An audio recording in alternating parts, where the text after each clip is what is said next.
passe super. L'artiste, super, encore un but sensationnel. 25 points. That's a brilliant bit of follow-up play by Mahe. Oh my goodness me, what a shot. Sagosen setter det hen! Han setter den! De i semifinale igjen! Hello everyone and welcome to the Uninformed Handball Hour. It's another Final Four upon us. We're heading to Cologne. Barca, Kiel, Magdeburg and Aalborg fighting it out for the title. Lots of fascinating storylines to bring you this weekend. And we have two very special guests joining us as well. Stefan Madsen, Aalborg coach, chatting about his final weekend as coach of the team. And then old friend of the pod, Rasmus Boysen, on to look at the two semi-finals and make some predictions with us. Chris O'Reilly here and Alex Kulesh on the other end of the line. Alex, how pumped are you for this weekend?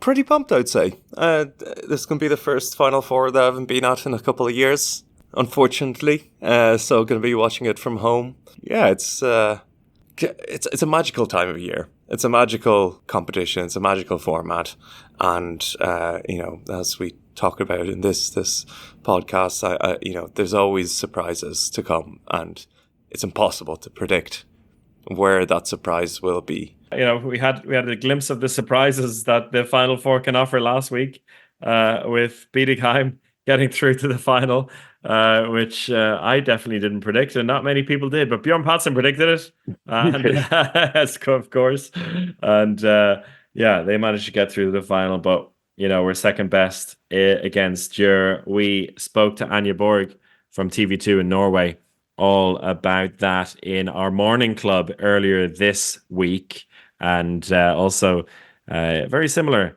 to this upcoming weekend with some big names saying goodbye. There was a massive one on the women's side with Stina Oftedal will retire after the Olympics, and Anja had some big words to say about her in her final weekend.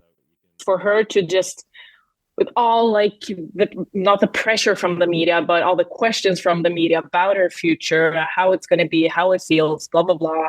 For her to make a performance like she did this weekend, yes, she had 0 goals in final, but the way she stands up like a leader, and she made 3 penalty shots in a row in the finals, the way she's not the captain on paper, but she's the captain on the court. And it's so fun to watch and get goosebumps just talking to you about it. Join us over on patreon.com/handball hour to hear our chat about that and about Djur's title win. Before we speak to Stefan Madsen, Alex, there's been some big news on the club with a coach who's won many a Champions League title. Yeah, it was a bit of a bomb that I wasn't expecting, a transfer bomb, as they like to say in the handball punditry world. I don't know where that came from, but a transfer bomb seems to be as pioneered by Handball Planet down in the Balkan method of reporting. But the big news, of course, being that the long-term project of Xavi Pascual in Romania has been cut short, and he's been enticed by a long-term chaotic project of Veszprém. To be honest, it was a little bit under the radar for me that there was such outrage in Veszprém after their loss to Aalborg, to the extent of, the president being blamed, a group of 500 fans showing up outside the stadium to protest the ownership and the leadership of the club, all the way from, Illich to the president, and that caused alarm bells, and Illich's kind of good feel Veszprém were no longer good feel, despite winning the Hungarian League and the Hungarian Cup ahead of Zagreb. It wasn't enough. It's expected that, Illich be removed from the role. Xavi Pascual will come over and take over the club with a absolute directive to win the Champions League within the next 3 years. 3 years sounds very, very long in Veszprem years. So I don't know how exactly that will work, but there's a transfer fee reported of €200,000 to get Xavi Pascual to Veszprem, potentially bringing Lukas Sindrich with him from Bucharesti. But that doesn't mean that it's the end for Bucharesti. I think they are still committed to the long-term project. You know, they're very active in the transfer market, trying to get big names in, and it may be our good friend David Davies stepping back into European handball after his journey in Egypt. So a little merry-go-round there, and you know, we're going to have in Hungary, we're going to have two teams in Szeged and Veszprem who will have the most pressure, I think, we've ever seen for both of them to win at the highest level. So both of them have huge investments. Both of them have the directives to win the Champions League, and both can't accept that they can't win the Hungarian league, but there's only so much of that to go around. Yeah, it's very much a case of this town ain't big enough for the both of us. And they're both coming in all guns blazing. Yeah, I mean, if, you know, with that €200,000 fee reported to bring him in, like that, yeah, that really loads the signing of him as coach. And if Xavi Pascual can't win with this club, then I don't know who can. That's my feeling heading into this. Yeah, he's leaving. I think he's done some good work in Bucharest. They, as you said, they've kept active. David Davies, if he comes in, has got a nice project to work with. One where, you know, you're inheriting a solid Champions League team where, you know, the only way is up as long as they get into the Champions League. But yeah, it's incredible. I mean, this team only, you know, a month or two ago, we were both hyping up big time. We were big fans of them. They look to be doing everything right, but such has been the top end of the Champions League at the moment that nobody's guaranteed a spot in the Final Four. And if you're one of those few teams to miss out, then, and if you're Veszprem, then big changes are coming. But I think it's a good time now to speak to the man who masterminded all of this, Stefan Madsen, in defeating Veszprem in the quarterfinal with Aalborg, sparked all this outrage and splashing of the cash. I had a chance to speak to Stefan on Wednesday, just before hitting the road, heading to Cologne again for his final week as coach of the team before he moves on. He's been with the club for a long time in a bunch of different roles as head coach since 2018. He's done fantastic work with the club. He's reflected on his time as the coach, on the season as a whole, and looking forward, of course, to that big semi-final against Magdeburg on Saturday. Stefan, thanks so much for taking the time to chat. How are you? Hello, Chris. I'm fine, thank you. And you? Good, very good. We actually spoke, I think it was a few days before the Final Four back in 2021, where you picked up that silver that's in your background. How different is the feeling now 3 years later heading into this one with everything you've experienced over the last few years since that final? Well, first of all, of course, it's always something special joining the Final Four in Cologne. Of course, it is for every player, for every coach, and for every single club. It's a fantastic tournament, and that we are here to the end. It's extraordinary for us. As you said, we've tried it once before under other conditions. And we're looking forward this time to take our fans with us to join this fantastic arena and atmosphere. I remember, leading into that Final Four in 2021, it was kind of coming a little bit ahead of the schedule, perhaps, when it comes to the squad you had built at the time, and there was all this expectation with the players that were about to come then. So I guess, the last couple of years, there's been a few lessons in what I think everyone understands is such a difficult competition to get through. Does that make also making it through to Cologne this time all the more special? Yes, I think it is. You're totally right. It was a big surprise for everybody and us as well that we managed to get there in 21. So the expectations to the team has raised in the couple of years, and now we see ourselves as a team that has a possibility to get there. So of course the pressure is rising as well. So that we got through this year, it's a relief for everybody. And heading into this, you had that three game series in the final of the Danish league in the playoffs. I guess first of all, great that you managed to get your hands back in the title after a couple of years of Georgi getting it. Pushed really hard by Fredericia as well over the 3 games. Is that, I guess, an ideal way to lead into this, having those 3 tough games, or would you have rather have it all done by 2 and have a few more days to prepare? I would rather have done it in 2.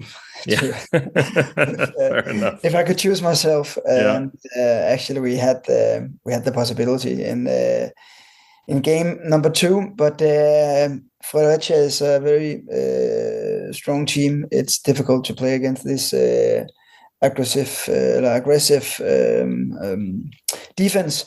So we had to go to match number 3. I think we played it on Saturday, and now we have a couple of exercises after our celebration. So it's no problem. We are ready, both mentally and physically. What was the focus for you for this week with the team after in those exercises since winning the title? I guess there's only so much you can do now with the team. Is the focus purely on mental and then tactical preparation for the 2 days? Exactly, you're right. Of course, when you after 2 years without the championship in Denmark, you have to celebrate when you win. You don't know when you're gonna win again. But of course, with respect for the upcoming week, and we celebrated on Saturday. Sunday we rested, and on Monday we had workout with handball, where we tried to get into ourselves again. Not much focus on what's going to happen in the weekend. A little bit more focus on Tuesday on the things that we want to bring to Cologne. And today, Wednesday, we of course focus a lot on Magdeburg and prepared how we're gonna play our attack. And then we have our day tomorrow, travel day, and we are going to have a calm training tomorrow evening in Cologne, and on Friday we'll have another tactical training.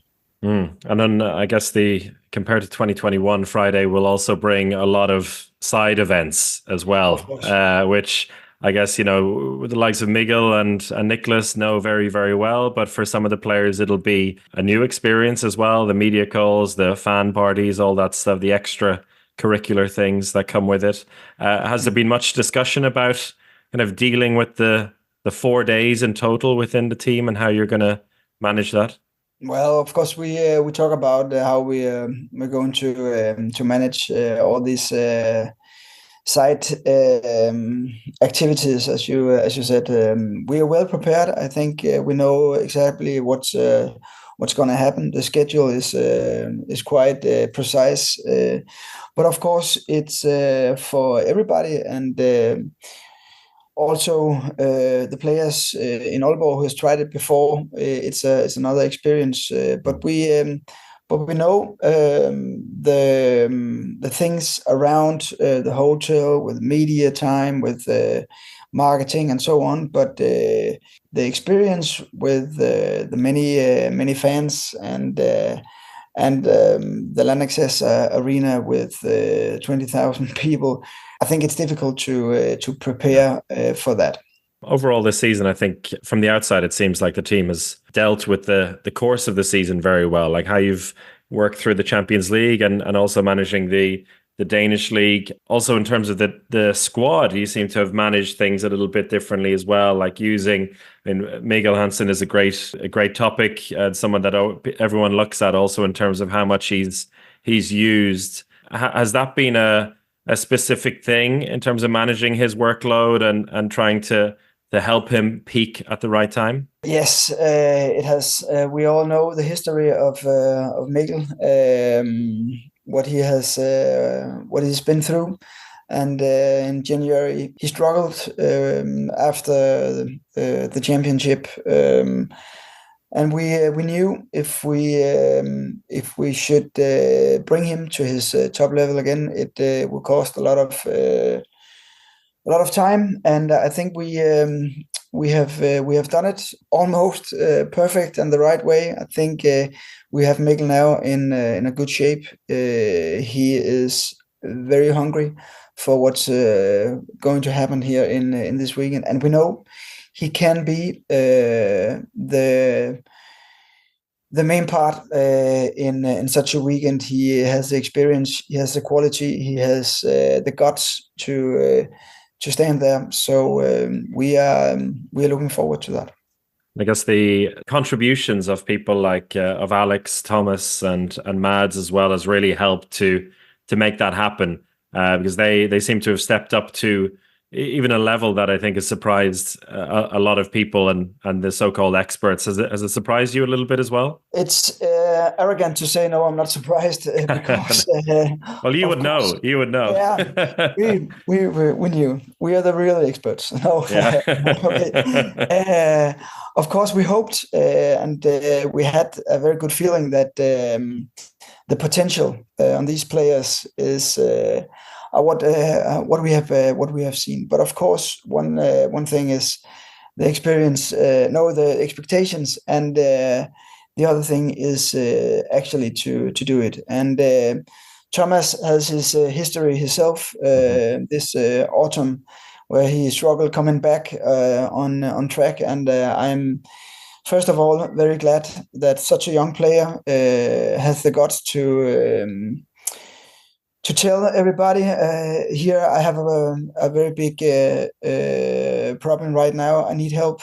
Please let me rest a little bit. And I'm very proud of the club that we gave him the time. It was necessary, and now we see what great player he is. Mads, the same thing. He has just developed extraordinary the last couple of months, and with Alex Vla, we knew his time in Celje. He had the top level that we need to come this far.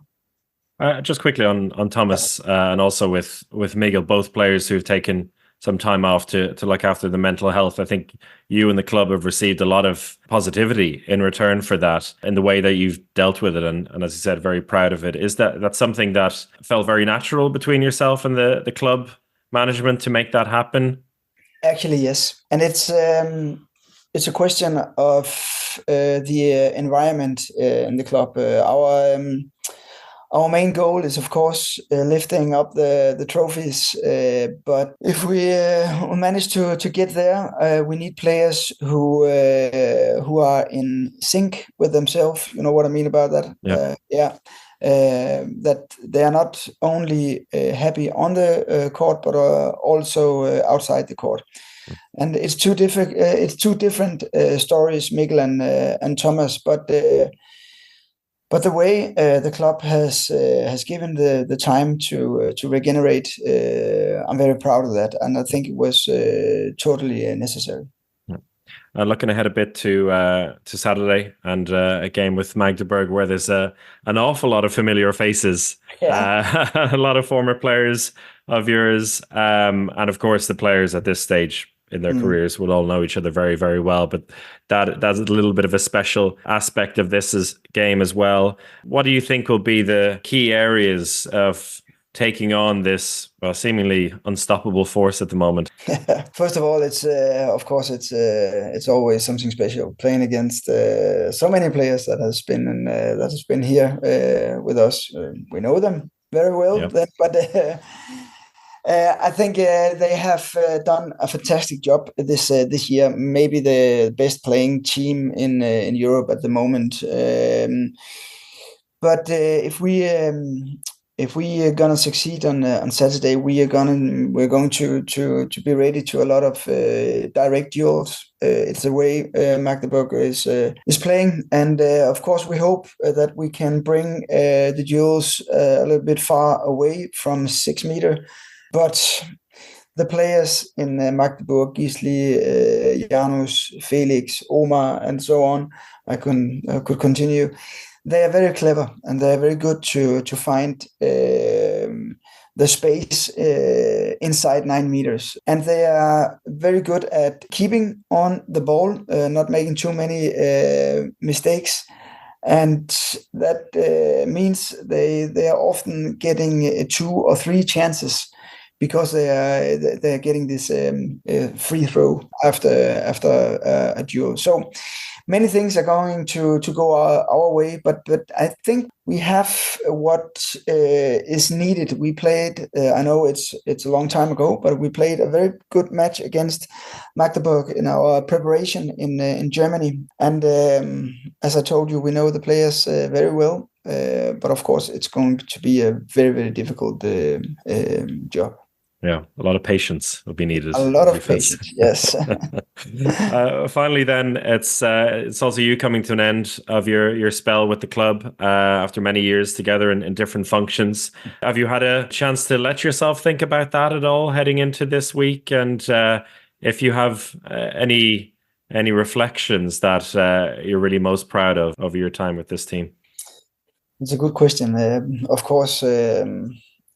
Of course, it is in my head. It's coming very near now. But I think in all in all, I have managed to separate the things, the feelings, the experience with the club, and so on, and let it go and focus on the games.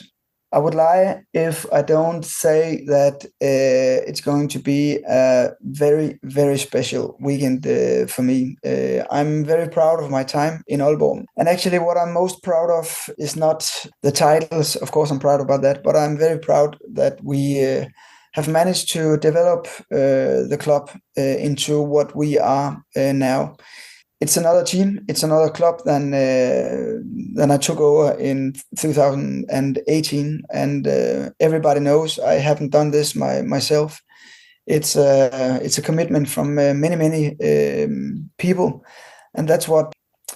Yeah, now I'm getting all emotional, and that's what is most important for me. It's the people that I've worked with for so long, and what we have managed together. I'm sorry. No, it's lovely, and I think this weekend will be a celebration of that as well. I think there's no better way to finish that, regardless of what happens. But Stefan, thank you so much for your time, and I'll see you in Cologne as well in a few days. I'm looking forward to that. Thank you so much. Take care, Stefan. Bye-bye. Thank you. Bye. Thank you, Stefan Madsen. Thank you, Chris, for also leading the interview as always. Really interesting insight, and it'll be interesting where he does land after this journey in Aalborg. He's done an incredible job, but we'll have to see if he comes out on top and leaves the club in an incredible position. To discuss the Final Four, we'll bring Rasmus Boysen in, who'll give us his insights across the 4 teams and a little bit on Aalborg as well. Rasmus Boysen, old friend of the podcast, back in with us. How you doing, Rasmus? Looking forward to the weekend, I assume. Yeah, great. First of all, I'm not going to Cologne, so that's something new, but of course, really looking forward to it. So gonna watch it at the television. That's the second best thing to do. So yeah, that's how it is. Yeah, I guess it's one of those situations where you won't have the atmosphere of being in Cologne, but you'll probably get a better overview of everything that happens, being able to focus on the TV. Yeah, gonna Not the post beers. some more stats and everything like that. Yeah. It's more easy. It'll be good for your Twitter account. Exactly. It would be the first time in quite a few years that you're not going.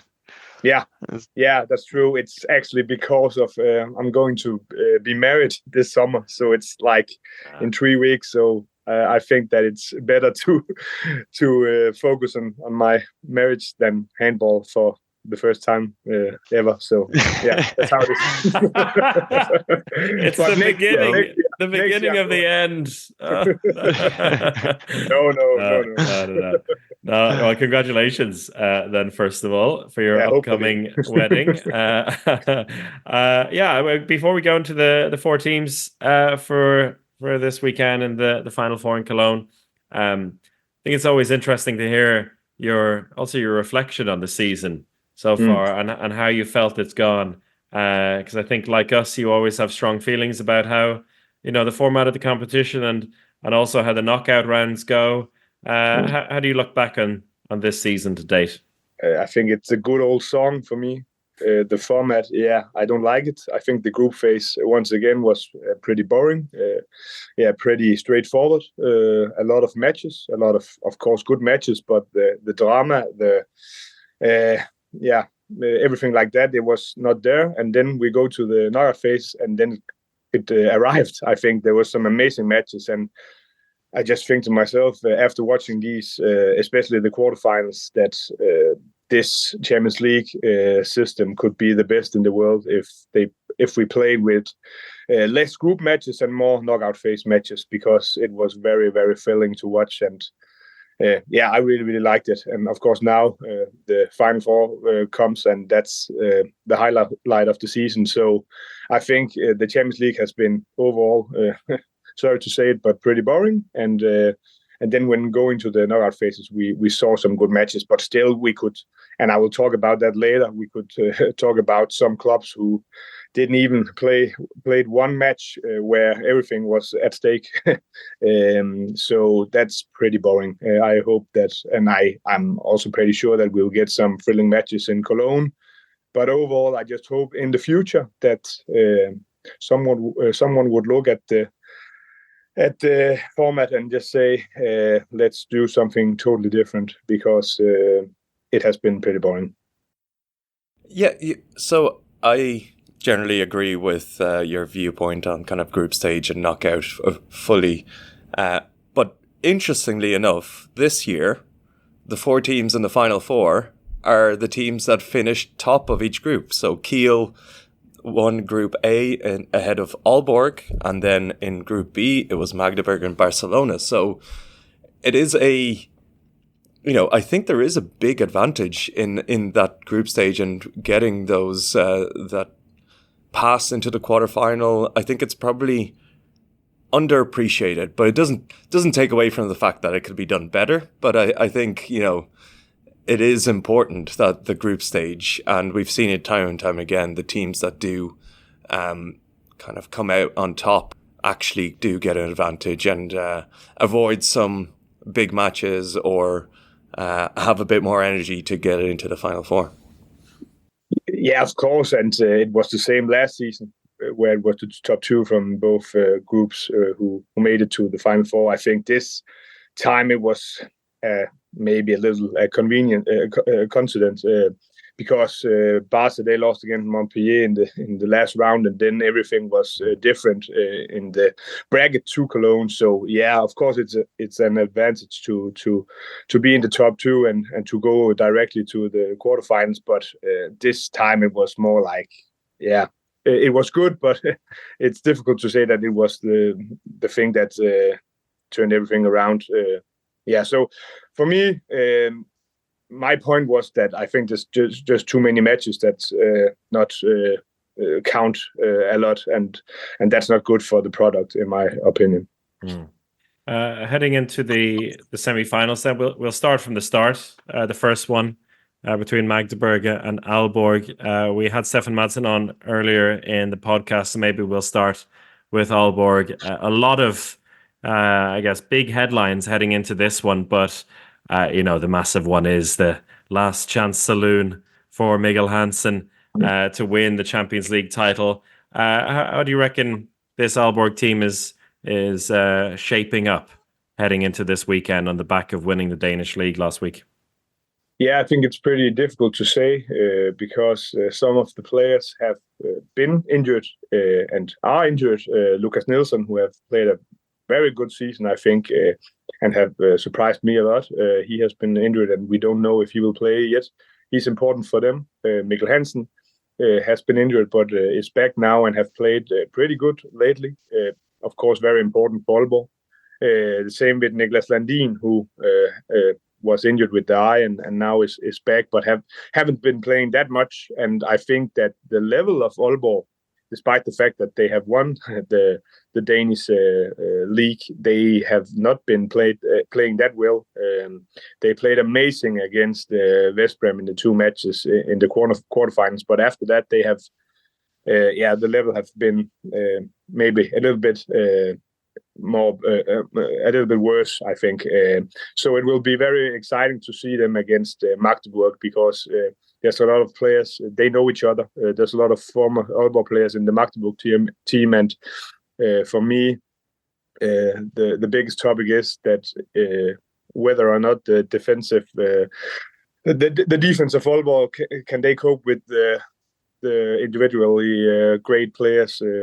Offensively of Magdeburg, 1-against-1, of course.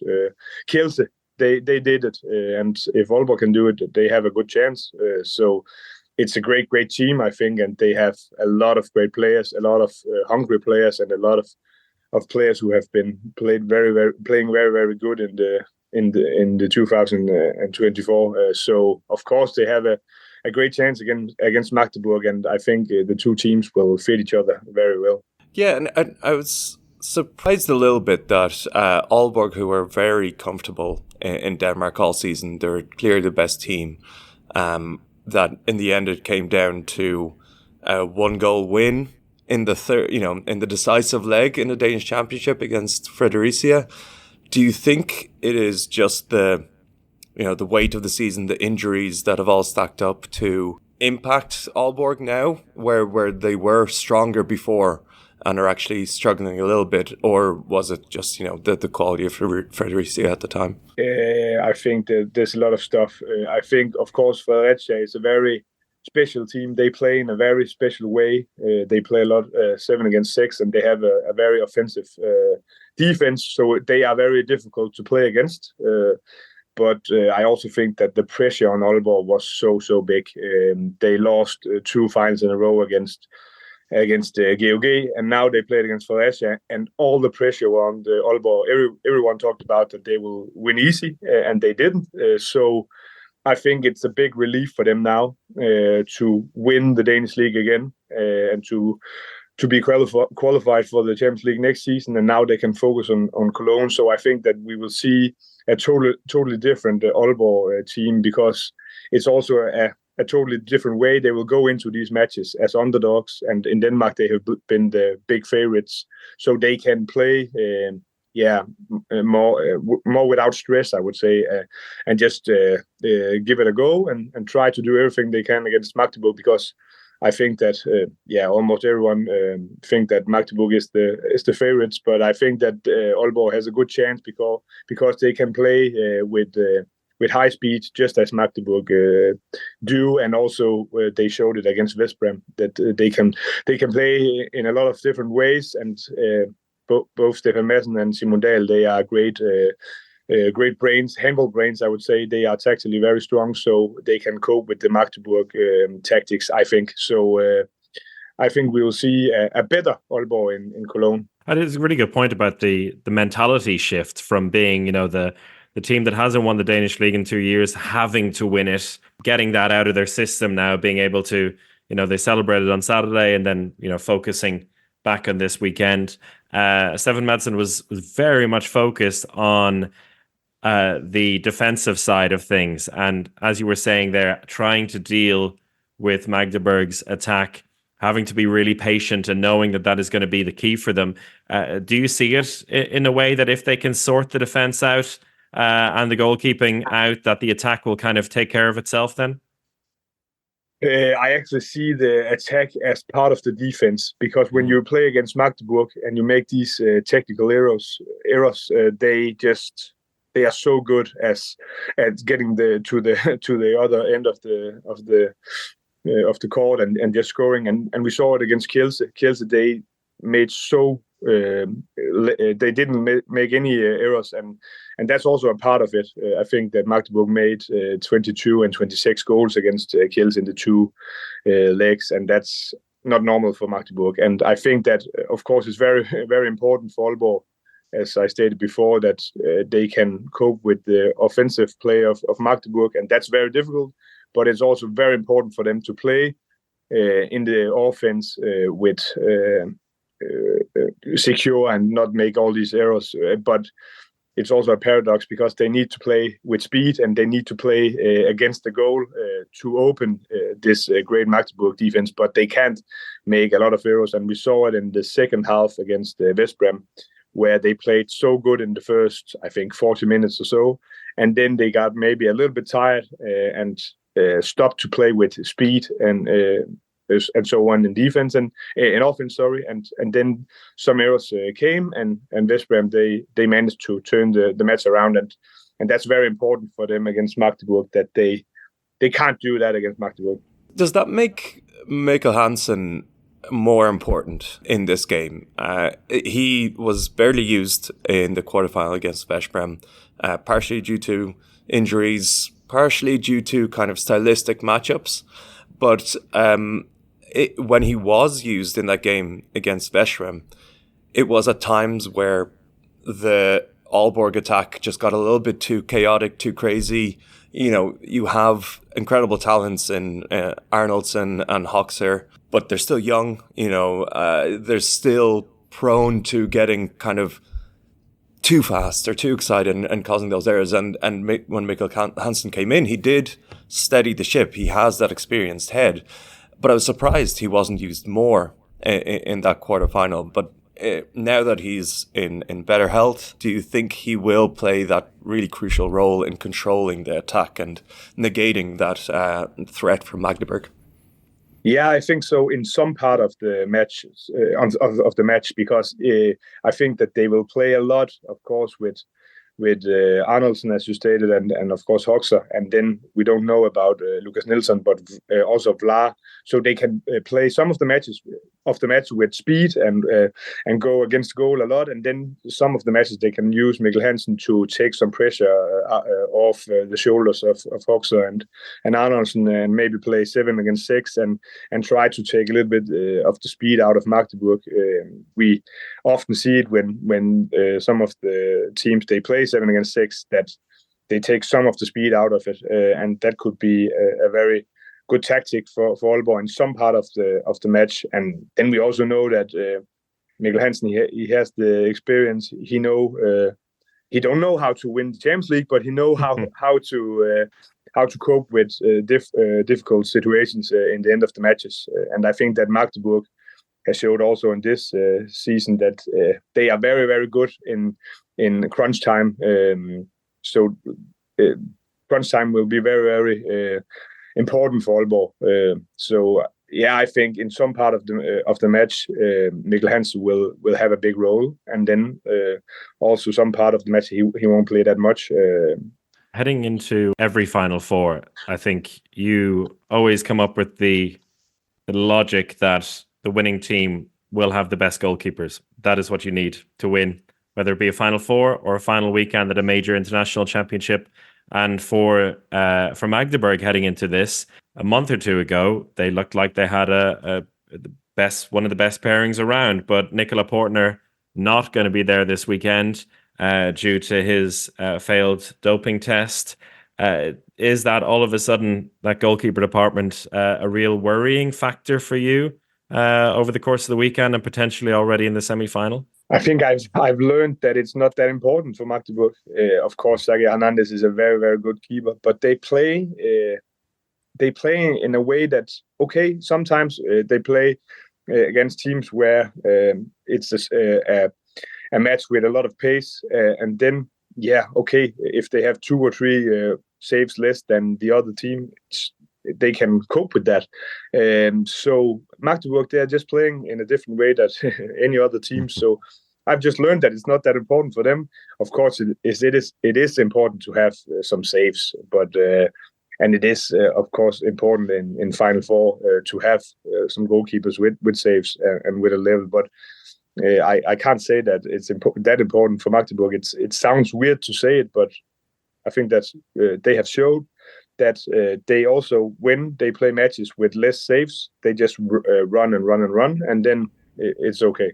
And Sergei Hernandez has been pretty incredible since Portner has gone out. He has just not come out of nowhere, but the level that he showed has been incredible. So I wouldn't be too worried on that side. But Magdeburg are obviously a little bit worried because they want to sign Andy Wolf for €2 million.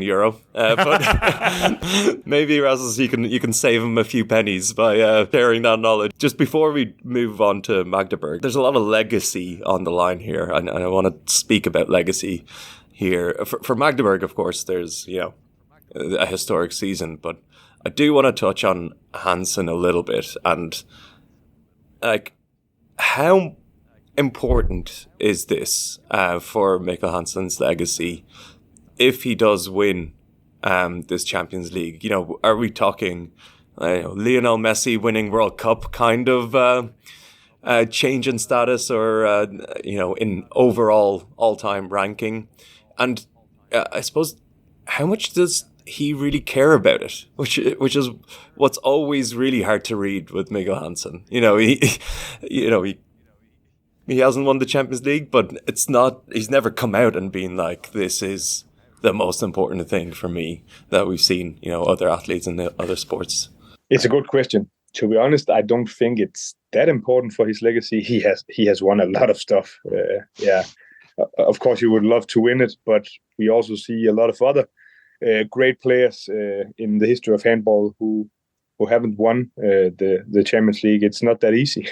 So, of course, I think that he would love to win it, but I don't think that he will see his career as worse if he don't get it this time.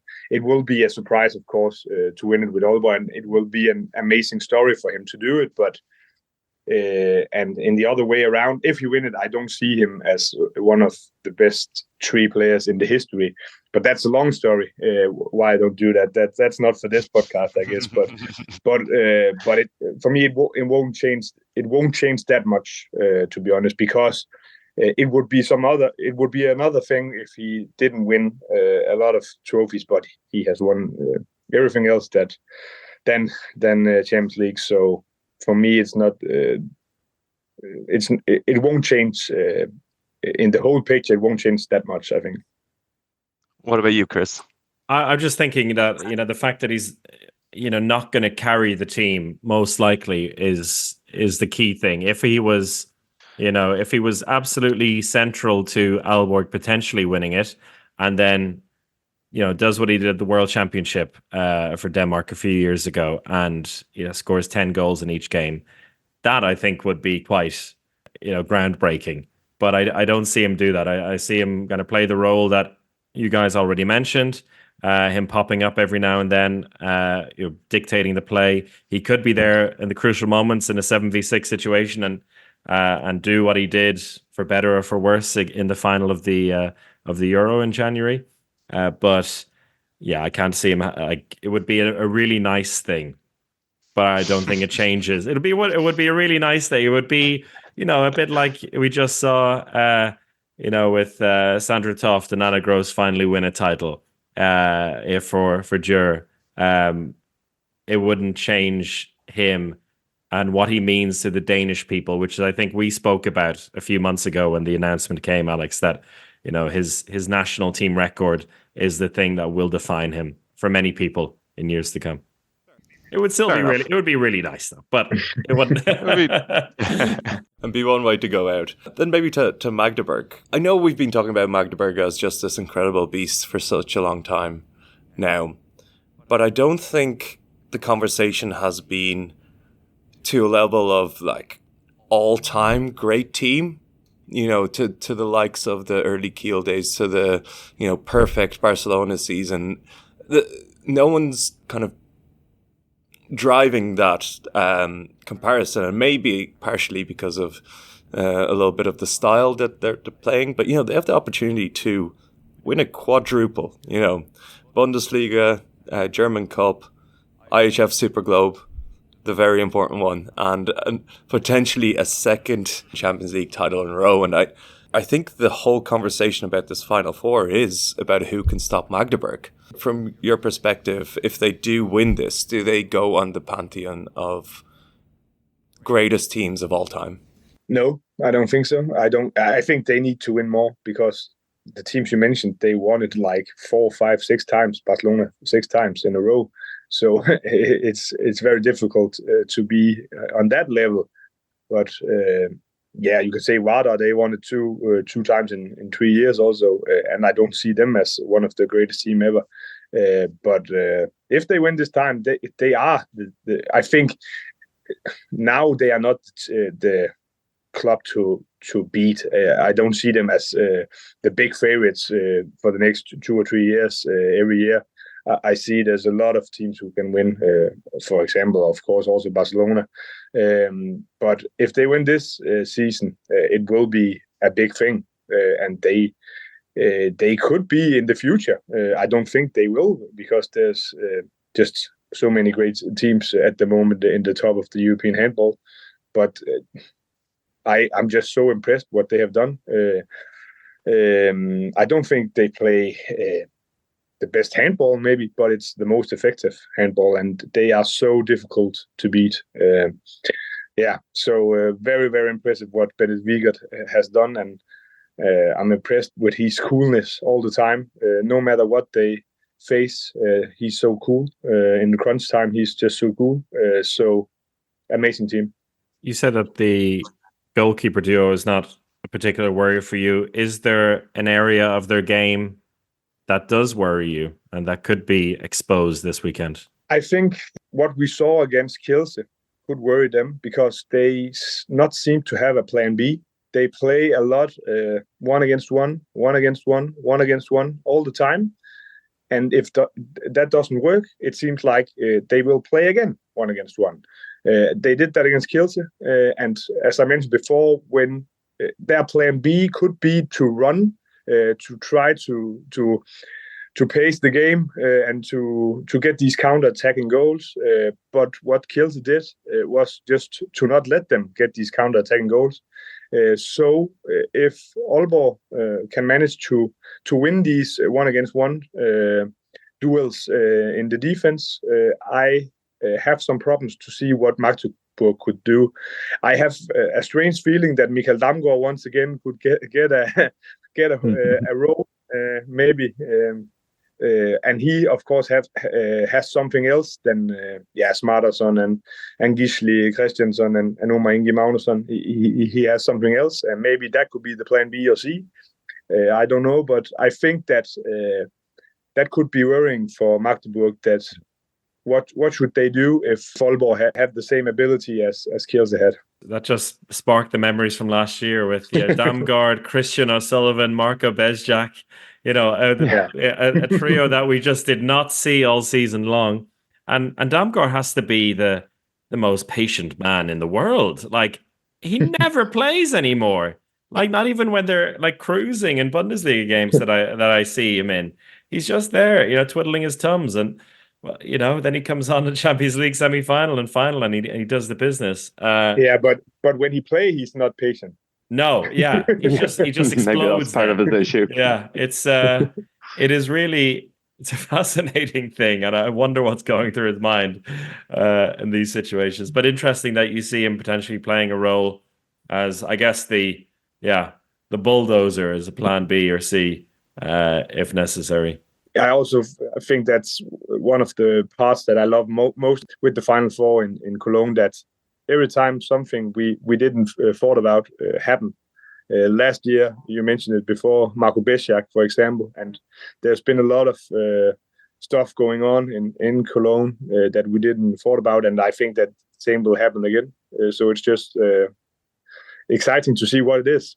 Yeah, and I think for me, I've seen Omar Igni Magnusson come back to his former form. When he's scoring 12 to 15 goals in 4 or 5 games in a row, he's really feeling it. And it's not just penalties. He's getting equal goals outside of the penalties. And thinking back to last season, it was Kai Smits. In that game against Barcelona, Kai Smits scored 11 goals. He's gone, but Magnusson wasn't there. And I do wonder, he can produce at the very highest level if he's ready to do it. I've been pleasantly not surprised, but I was happy that he's back into form. But I no longer have the confidence in him that I once had. I don't know. What's your thought on his role in this Final Four?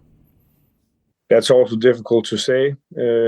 He has been very, very good in the last couple of matches in the Bundesliga. And of course, individually, he's so strong. So I think that he will get a big role. But I see a lot of great players in the Magdeburg team, of course.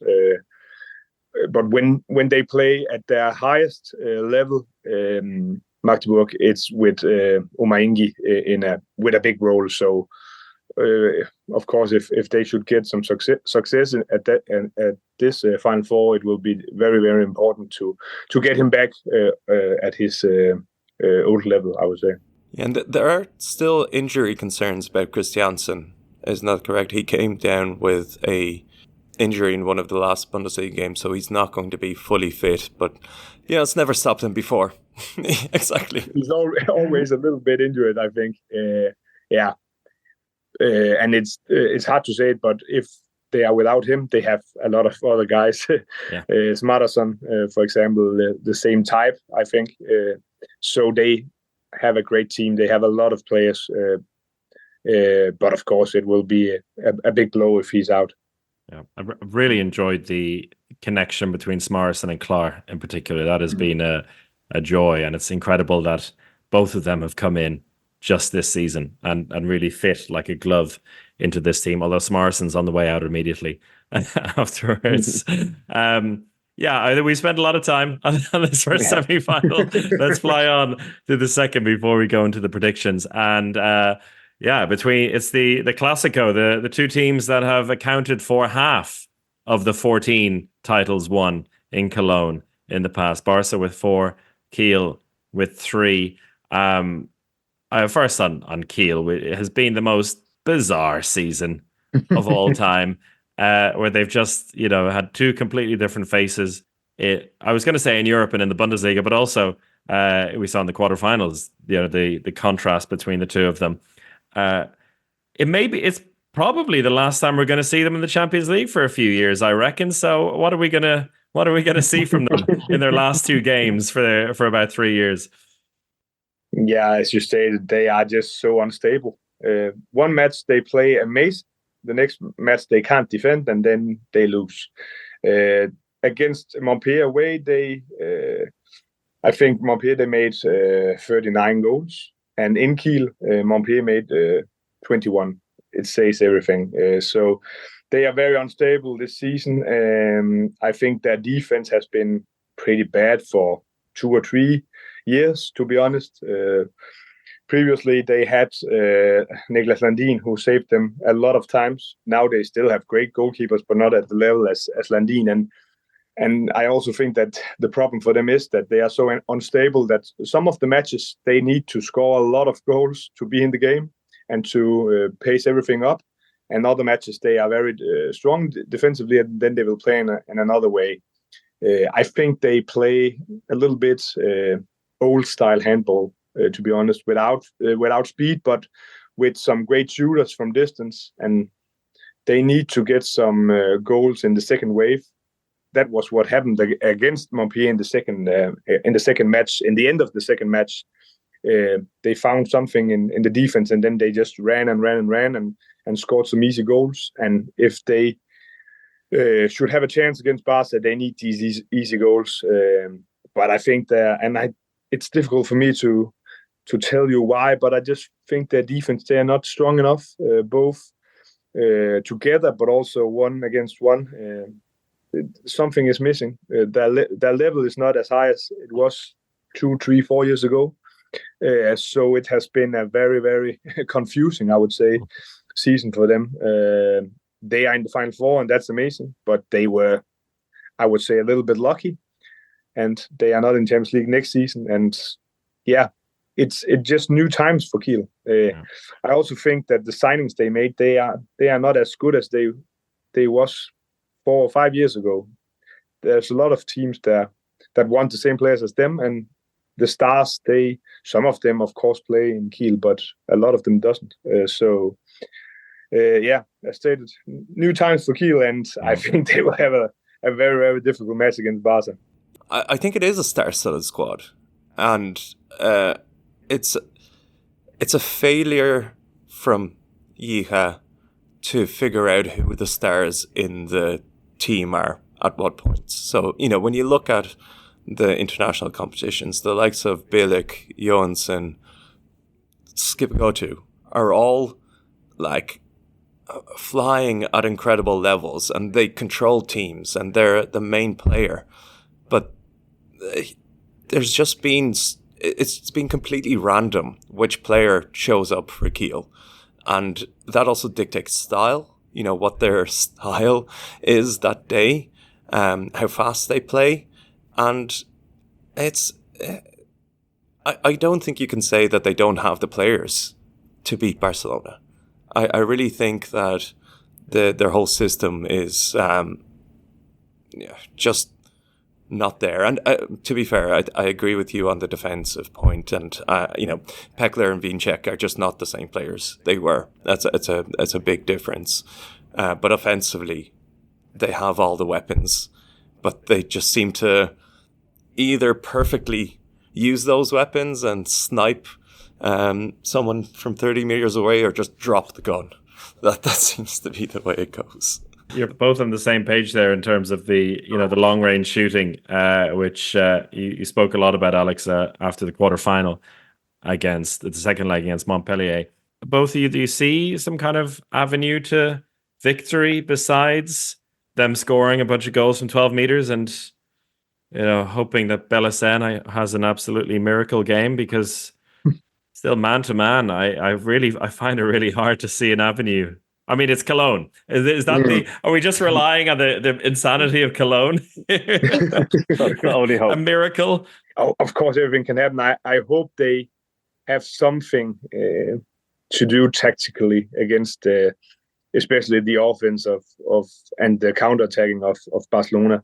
So maybe an offensive type of defense could surprise them a little bit, and they have players who are good in offensively defense. So maybe that's the way. But yeah, in 60 minutes, I don't think it's enough. Maybe they should hope that Barcelona they choke and mentally is not there. But with the goalkeeper duo in Barcelona and with the stars they have, I would say that they are pretty big favorites. There is the thing you mentioned at the beginning. You said there was one team that hasn't had anything to play for all season. I guess that you're referring to Barca there, who haven't been put in a difficult situation really this season. Is that perhaps something to hold on to? Yeah, it could be. I think we saw it in some Final Fours that they have been so serene. They just won, and when they came to the Final Four, they haven't been under pressure all throughout the whole season.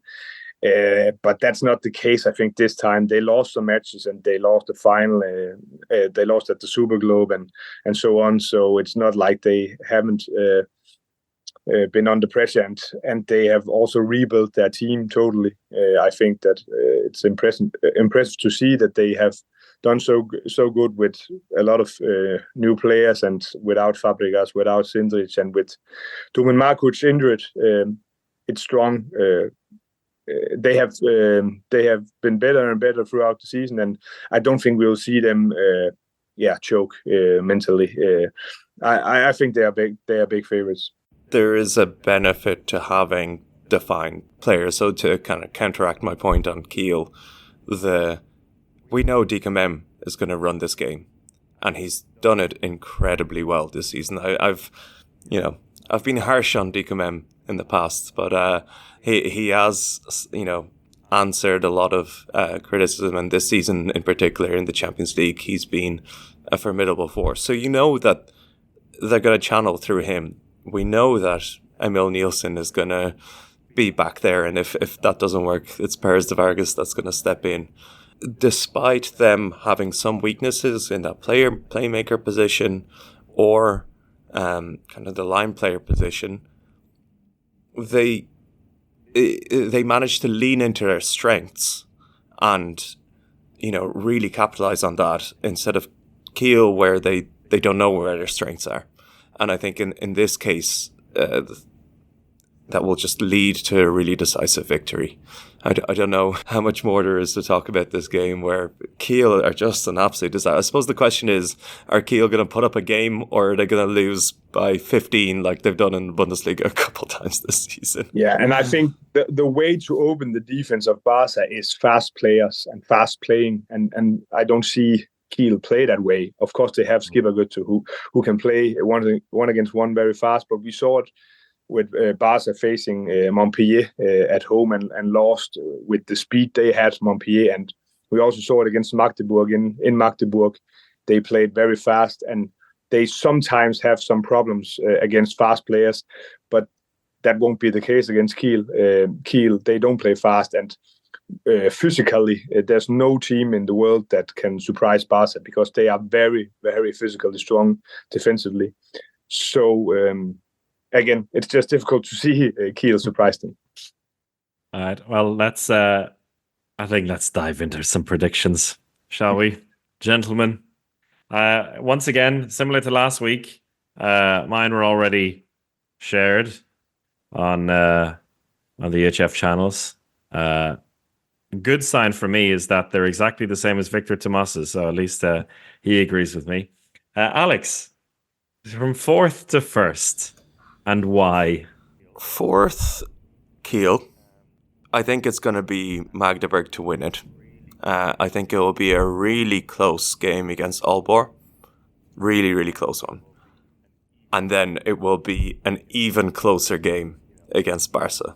Or, talking extra time. We're talking a couple of red cards, could be penalties, but Magdeburg have proven time and time again that they just win, and they have this aura and belief that's built by Wiegert to an extent that they absolutely refuse to lose, and their style just for that as well. They can control the game in such a way to avoid losing, and it's fallen for them to keep winning, and I think they'll do that and complete the quadruple. And I will say that Aalborg are going to pose a lot of problems for Magdeburg, and I would love for Aalborg to win, but not this time. How about you, Rasmus? Yeah, that's pretty boring. I would say yeah, it is.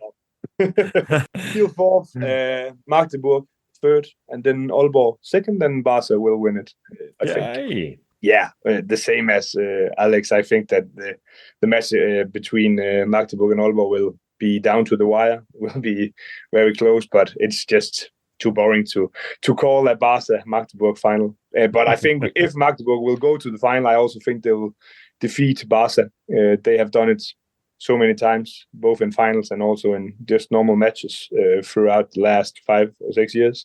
So, but if Aalborg play against Barca in the final, I think Barca will win, maybe pretty easy, actually. My follow-up question, will it be a similar case of the 2021 36-23? Not that easy. Not okay. That easy. Phew. I think that would be tough. That would be a tough day at the office for me, commentating on that one.